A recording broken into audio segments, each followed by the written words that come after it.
हम लोगों ने इससे पहले की वीडियो में प्रथम ज्योतिर्लिंग अर्थात सोमनाथ की कथा का श्रवण किया था।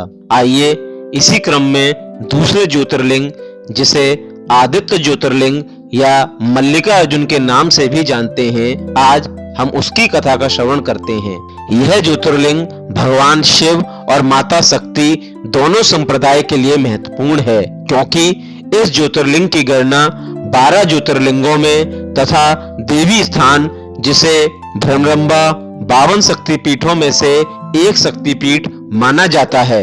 इस ज्योतिर्लिंग से संबंधित किंवदंती प्रचलित है। एक बार की बात है जब भगवान शिव तथा माता पार्वती ने अपने दोनों पुत्रों भगवान गणेश तथा भगवान कार्तिकेय जी को पूरी परिक्रमा करने के लिए कहा और साथ ही यह भी कहा कि जो सबसे पहले परिक्रमा करके वापस आएगा उसका विवाह सर्वप्रथम किया जाएगा। यह सुनकर भगवान कार्तिकेय जी अपने माता पिता की आज्ञा लेकर अपने वाहन मयूर पर सवार होकर पृथ्वी की परिक्रमा के लिए प्रस्थान कर गए।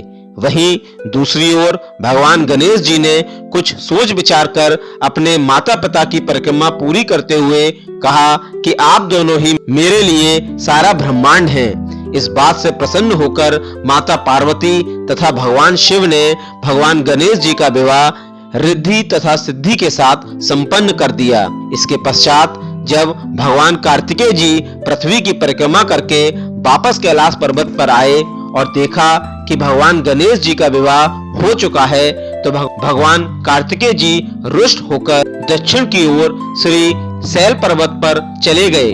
कार्तिकेय जी को मनाने के लिए भगवान शिव और माता पार्वती भी श्री शैल पर्वत पर गए। जब कार्तिकेय जी को यह ज्ञात हुआ कि उनके माता पिता उन्हें ढूंढने आए हैं, तो वे वहां से भी अदृश्य हो गए। कार्तिकेय जी के अदृश्य हो जाने पर भगवान शिव इस पर्वत पर ज्योतिर्लिंग के रूप में प्रकट हुए और मल्लिका अर्जुन ज्योतिर्लिंग के नाम से प्रसिद्ध हुए। मल्लिका अर्जुन में मल्लिका का तात्पर्य है माता पार्वती तथा अर्जुन का संबंध भगवान शिव से है। इस ज्योतिर्लिंग में भगवान शिव और माता पार्वती दोनों एक साथ विराजमान हैं।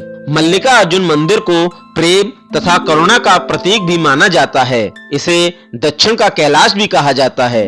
इस मंदिर में भगवान शिव तथा माता पार्वती की पूजा अर्चना विशेष रूप से चमेली के पुष्पों से की जाती है।